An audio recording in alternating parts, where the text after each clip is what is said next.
नमस्कार. छायाज रेसिपीजमध्ये आज आपण खूप मस्त अशा 2 नाश्त्याच्या रेसिपीज बनवतोय. बनवूया पहिली रेसिपी. तर यासाठी इथे मी 1.25 कप रवा घेतला आहे. जाड किंवा बारीक कोणताही रवा तुम्ही इथे घेऊ शकता. यामध्ये अर्धा कप दही घालायचं आहे. तुम्ही जर वाटीने मोजत असाल तर 1.25 वाटी रवा आणि अर्धी वाटी दही इथे घ्यायचं आहे. आता यामध्ये पाणी घालायचं आहे. इथे आपल्याला 1 कप पाणी सगळं लागणार आहे. थोडं थोडं घालत हे आपल्याला मिक्स करत जायचं आहे.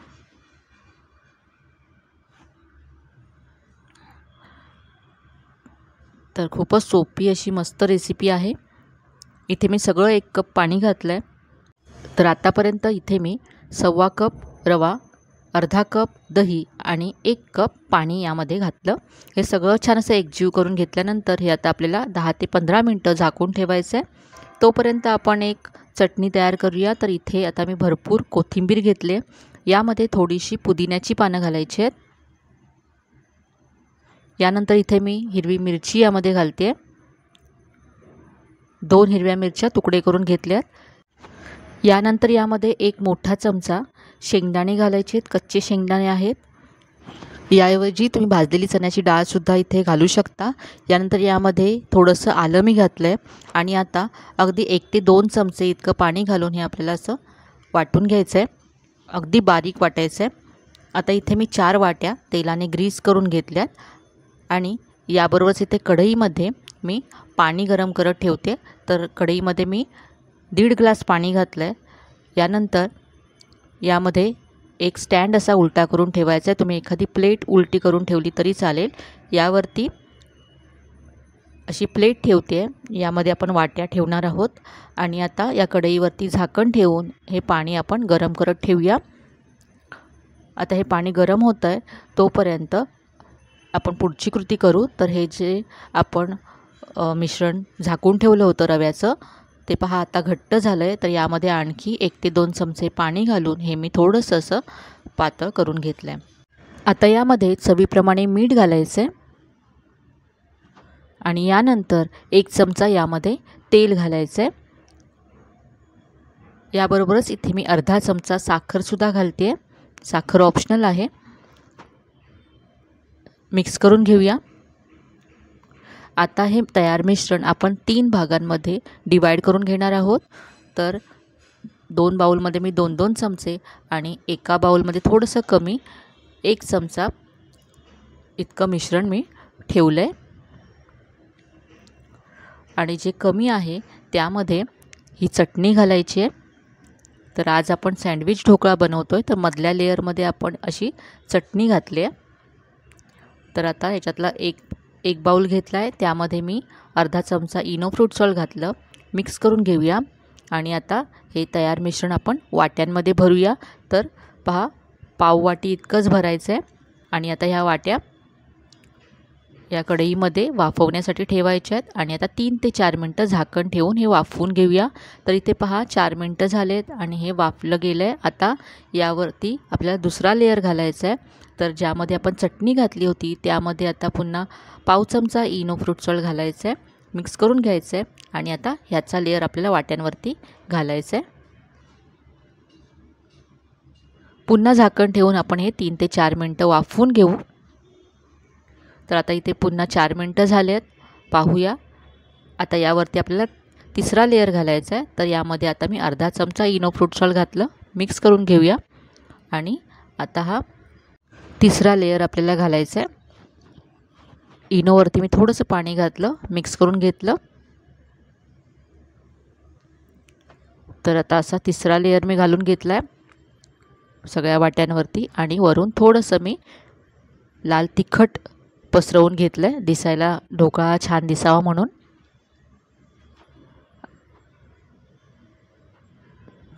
तर हा आपण सँडविच ढोकळा बनवतो आहे. तर याबरोबर चटणीची सुद्धा तुम्हाला गरज नाही आहे कारण मधल्या लेअरमध्ये आपण चटणी घातली आहे.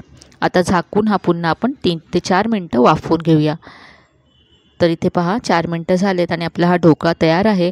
आता आपण थंड करून घेऊया आणि ढोकळा थंड होतोय तोपर्यंत यावरती घालण्यासाठी फोडणी तयार करूया. तर इथे मी तडका पॅन गरम करून घेतला आहे.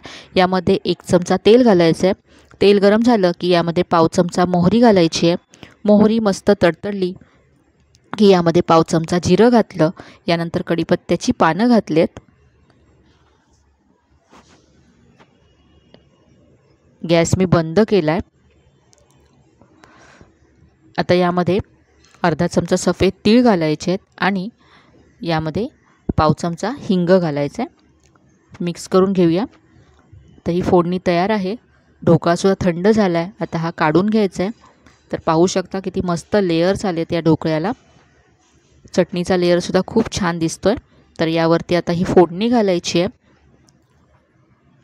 तर हे मस्त असे आपले सँडविच ढोकळे तयार आहेत. नक्की करून पहा, तुम्हाला नक्कीच आवडतील. टिफिनला जर दिले तुम्हाला याच्याबरोबर चटणीसुद्धा द्यायची गरज नाही आहे. तर इथे पहा, एक मी तुम्हाला कट करून दाखवते. अगदी मस्त असा दिसायला हा ढोकळा दिसतो आणि तेवढाच चवीलासुद्धा खूप छान लागतो. तर ही होती आपली पहिली रेसिपी. आता बनवूया दुसरी रेसिपी. तर यासाठी सुरुवातीला वाटण तयार करून घेऊया. 5 ते 6 पाकळ्या लसूण घेतला. यामध्ये मी अर्धा इंच आलं तुकडे करून घातलं आणि याबरोबरच यामध्ये मी हिरव्या मिरच्या घातल्या 2. आता हे जाडसर आपण वाटून घेऊ. हे वाटण इथे मी तयार करून घेतलं आहे. हे बाजूला ठेवूया. आणि आता एका बाउलमध्ये मी 1 वाटी कोबी घेतला आहे. कोबी मी किसून घेतला आहे. आता जेवढा कोबी घेतला तेवढंच इथे आपल्याला बेसन घ्यायचं आहे. 1 वाटी कोबी होता तर 1 वाटी इथे मी बेसन घेतलं आहे. यामध्ये आता पाव वाटी किंवा 2 चमचे रवा घालायचा आहे. जाड किंवा बारीक कोणताही रवा घालू शकता. रव्यामुळे मस्त कुरकुरीतपणा येईल आपल्या रेसिपीला. यानंतर यामध्ये जे आपण वाटण तयार केलं होतं ते सगळं घालायचं आहे. आता इथे मी 1 चमचा दही घालते. दही नसेल तर तुम्ही 1 चमचा लिंबाचा रससुद्धा इथे घालू शकता. चवीप्रमाणे यामध्ये मीठ घातलं. यानंतर अर्धा चमचा धनेजिरे पूड घातली. आता यामध्ये लाल तिखट घालायचं आहे. यामध्ये आपण हिरवी मिरचीसुद्धा घातली आहे, त्यामुळे चवीप्रमाणे लाल तिखट कमी जास्त घाला. अर्धा चमचा ओवा घातला. यानंतर इथे मी 1 चमचा सफेद तीळ घातले आहेत. हे मिक्स करून घेऊया. कोबीमध्ये भरपूर प्रमाणामध्ये पाणी असतं, त्यामुळे आधी हे असंच मिक्स करून घ्यायचं आहे आणि नंतर यामध्ये पाणी घालायचं आहे. इथे आपल्याला खूपच कमी पाणी लागणार आहे. अगदी 1 ते 2 चमचे इतकंच पाणी यामध्ये लागतं आणि हे असं घट्टच आपल्याला पीठ हवं आहे. तर इथे पाहू शकता हे असं घट्टसर पीठ मी तयार करून घेतलं आहे. यामध्ये मी कोथिंबीर घातली नव्हती, तर इथे मी थोडीशी यामध्ये कोथिंबीर घालते आहे. मिक्स करून घेऊया. आता हे आपण झाकून ठेवूया 5 ते 10 मिनटं. यामधला रवा छान फुलेल. तर इथे 10 मिनटं झाल्यात. आपण पुन्हा एकदा याला मिक्स करून घेऊया.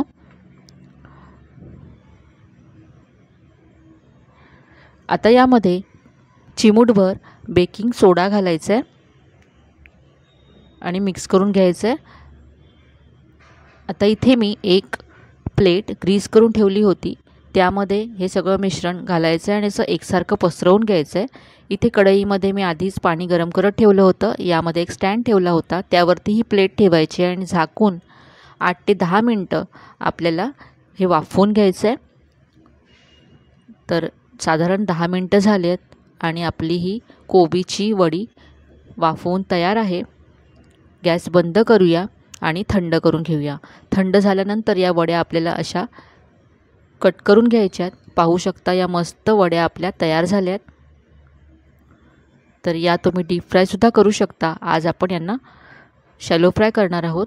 तर यासाठी इथे मी पॅन गरम करत ठेवला आहे. यामध्ये 1 मोठा चमचा तेल घातलं. तेल गरम झालं की मोहरी घातली अर्धा चमचा जिरं घातलं. यानंतर यामध्ये थोडीशी मी कढीपत्त्याची पानं घातलेत आणि अर्धा चमचा इथे मी सफेद तीळ घातले. फोडणीमुळे आपली वडी खूपच खमंग लागते. आता यावरती वड्या घालायच्या आहेत आणि दोन्ही बाजूने खमंग होईपर्यंत ह्या आपल्याला भाजून घ्यायच्या आहेत. तर या पद्धतीच्या ह्या कोबीच्या वड्या तुम्ही एक नक्की करून पहा. मुलं कोबीची भाजी खात नाहीत, तर अशा पद्धतीने त्यांना तुम्ही कोबी देऊ शकता.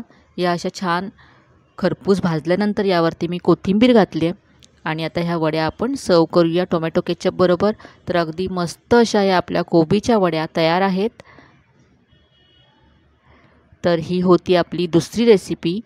आजच्या ह्या दोन्ही रेसिपी तुम्हाला कशा वाटल्या कमेंटमध्ये कळवायला विसरू नका. रेसिपी जर आवडल्या असतील तर व्हिडिओला जास्तीत जास्त लाईक करा, शेअर करा. चॅनलवर नवीन असाल तर चॅनलला सबस्क्राईब करायला विसरू नका. चला तर मग पुन्हा भेटूया अशाच छान छान आणि नवीन नवीन रेसिपीसह. तोपर्यंत धन्यवाद.